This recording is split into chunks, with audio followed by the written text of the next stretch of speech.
the chief should resign, or he may be forced out of his post at some point.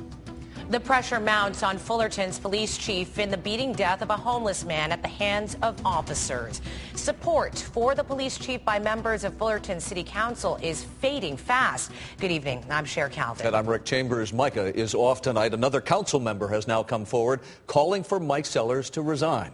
And he talked exclusively to KTLA's David Begnaud tonight, who is live in Fullerton with details for us. David. Rick, if one more elected leader comes forward saying this chief of police has to go, it'll be a majority voice of the council. This councilman you're about to hear from says that just like Kelly Thomas, the man who died in this case, was actually running from the police, this councilman believes that his chief of police is running too from the council and the public. In my opinion, the chief should resign, or he may be forced out of his post at some point.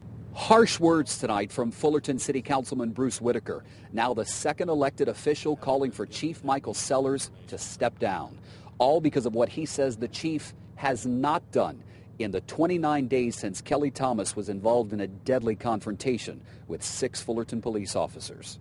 What do you want the chief to say?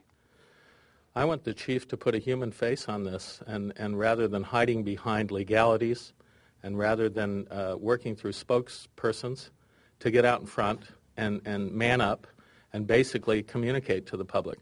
This isn't the first time the chief has gone silent. The councilman says back in April there was an inmate who died inside the city jail. The councilman asked the chief about cameras, information on where the cameras were inside the jail. That was 4 months ago, and tonight the councilman says he's still waiting on an answer. So if you as a city councilman can't get an answer to a question like that, how are we expecting to get an answer from any of your people? Right, and how can I assure people that we can be accountable in the future and prevent these types of incidents from happening? And get this, the councilman says he was told late Thursday afternoon that the chief and others are just waiting for the public to calm down over Kelly Thomas's death.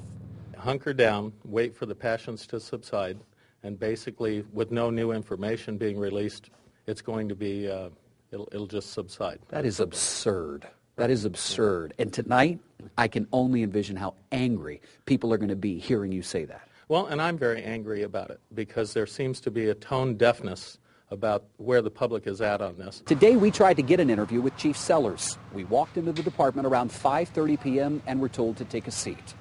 Big no, right? Yes. Nice to meet you. A captain asked if I had an appointment. I did not, so he said he'd check and see if the chief was available. We waited. 6 p.m. rolled around. The chief will not be talking to you today. And with that, we left. And tonight, I have confirmed the city of Fullerton will pay $76,000 every month for the 6 officers involved in this beating to sit at home on paid administrative leave. But the councilman you just heard from says he believes it is worth the city to pay that much because he believes this city is safer with those 6 officers off of the streets.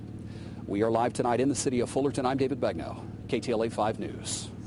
All right, David, thank you for that. Team 5 coverage continues now with comments from the coroner in Orange County who is asking people not to rush to judgment. That's right. KTLA's Carolyn Costello live with the exclusive details. Carolyn? Cher, the autopsy portion of the death investigation is complete. So tonight we came here to the Orange County Coroner's Office looking for answers. We want to know, was there a fatal blow, a blow that took this young man's life? It is a disturbing image, a bruised and bloodied picture of Kelly Thomas after a violent encounter with several Fullerton police officers. An image and a story that's led to outrage in the community. What you see on the outside may not be what's going on inside. A injury, a bruise, may only be superficial, so it may not be fatal. Mitchell Siegel is the supervising deputy coroner in Orange County. His office has examined Thomas's body and is conducting the death investigation. He cautions bruises and blood only tell a fraction of how someone died. They may look horrible. We fall off of a bicycle, we get a scrape. We bleed and it's the horrible thing in the world. However, when you clean it up, it's not so bad. So we really can't tell really what you see until you clean somebody up. Pathologists have already looked at how deep the